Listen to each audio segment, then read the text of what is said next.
discussed before, I think abortion should remain legal, but it needs to be safe and rare. And I have spent many years now as a private citizen, as First Lady, and now as Senator, trying to make it rare, trying to create the conditions where women had other choices. I have supported adoption, foster care. I helped to create the campaign against teenage pregnancy, which fulfilled our original goal 10 years ago of reducing teenage pregnancies by about a third. And I think we have to do even more, and I am committed to doing that. And I guess I would just add, from my own personal experience, I have been in countries that have taken very different views about this profoundly challenging question. Some of you know I went to China in 1995 and spoke out against the Chinese government's one-child policy, which led to forced abortions and forced sterilizations, because I believed that we needed to bear witness against what was an intrusive, abusive, dehumanizing effort to dictate how women and men would proceed with respect to the children they wished to have. And then shortly after that, I was in Romania. And there I met women who had been subjected to the communist regime of the 1970s and 80s, where they were essentially forced to bear as many children as possible for the good of the state, and where abortion was criminalized and women were literally forced to have physical exams and followed by the secret police.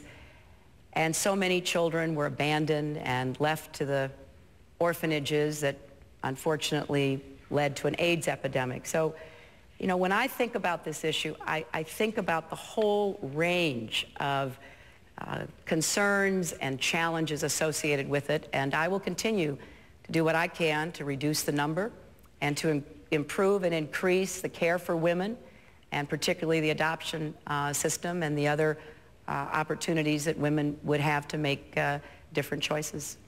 Senator, I want to go to the other end of the spectrum and the end of life and ask you, do you believe that it is compassionate, that it is appropriate to let someone who is really suffering choose to end their life? Again, this is one of those incredibly challenging issues. You know, the Terry Schiavo case in Florida posed that for many people.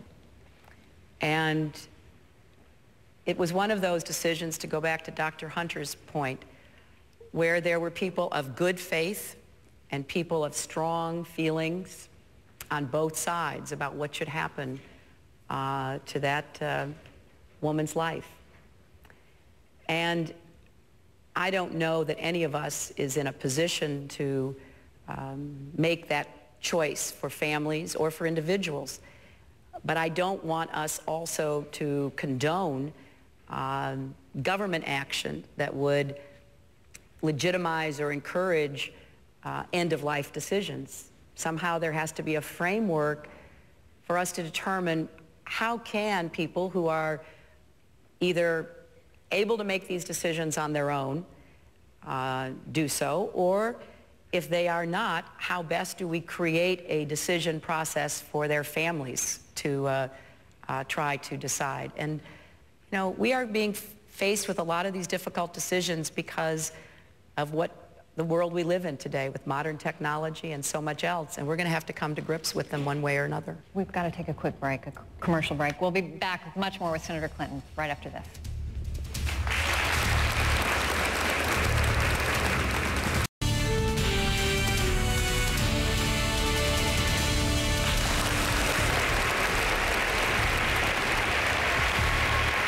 Welcome back to the Compassion Forum, everyone. We are here tonight with Senator Hillary Clinton. And Senator, there are a lot of Americans who are uncomfortable with the conversation that we're having here tonight, that they believe religion already has way too much influence in political life and public life. How do you reassure them? Well, I understand that concern, because part of our obligation as leaders in America is to make sure that any conversation about religion is inclusive and respectful. And that has not always happened, as we know. And it is so personal, the spiritual journey that each of us takes or doesn't take. And I think it's important that we recognize that for good cause. I mean, we have been such a vibrant nation when it comes to religious experience, in large measure because we've always protected ourselves against, religion going too far, being too intrusive. So it is a balance, and we want religion to be in the public square. If you are a person of faith, you have a right and even an obligation to speak from that wellspring of your faith, but to do so in a respectful and inclusive way. So I understand why some people, even religious people, even people of faith, might say, why are you having this forum? And why are you exploring these issues from two people who are vying to be President of the United States? And I think that's a fair question to ask. I'm here because I think it's also fair for us to have this discussion, but I'm very conscious of how, careful and thoughtful a way we must proceed. Another question from the audience. Rabbi Steve Guto, who is the director of the Jewish Council for Public Affairs, is with us. Rabbi? Senator Clinton. Yes, Rabbi. Back to China.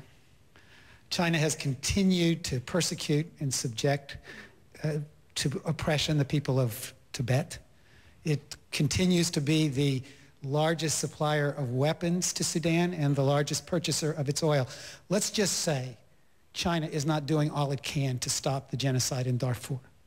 You have said that America needs to return to being the moral voice of the world. Is our participation in the Beijing Olympics harmful to that moral voice? Well, Rabbi, I appreciate your asking this question because I think it's a question of both political and moral significance. And that's why last week I called on our president to decide he would not attend the opening ceremonies of the Olympics because that is a public and very obvious ratification of our government's approval of the Beijing government's actions. Unless the Chinese began to take very visible steps to begin to end the suppression of the Tibetans and undermining their culture and religious beliefs, and if we could get more cooperation out of the Chinese government with respect to Sudan. And of course, I would welcome even more action on behalf of human rights. The challenge is, how do we try to influence the Chinese government? And I believe we have missed many opportunities during the Bush administration to do so. In fact, I think it's fair to say our policy toward China is incoherent, and that has not been in the best interests of our values or our strategic interests. So I would urge the president at least to consider and therefore publicly say that he will not be attending the opening ceremonies. And let's see whether the Chinese government begins to respond, because that for them would be a great loss of face. And perhaps we would get more cooperation. We would get the process going that the Dalai Lama has asked for over many years. There could be a lot of ways that the Chinese government demonstrated it heard our concerns. A question from Reverend William Shaw. He is the president of the National Baptist Convention. Yes, Reverend he Shaw? is. Hello, Reverend Shaw. Good to see you again. Senator, current U.S. policies toward developing countries, trade policies, make it sometimes extremely difficult for poor people to access inexpensive generic drugs for the treatment of AIDS and other sicknesses.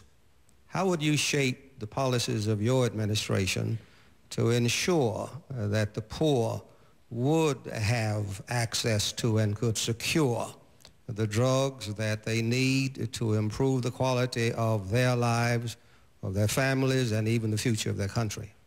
Well, Reverend Shaw, I agree with your description of this problem, and I believe that our government must do so much more to get generic drugs and low-cost drugs to people suffering, not only from HIV/AIDS, but the range of diseases that affect disproportionately the poor. It's one of the reasons why I voted against the free trade agreement with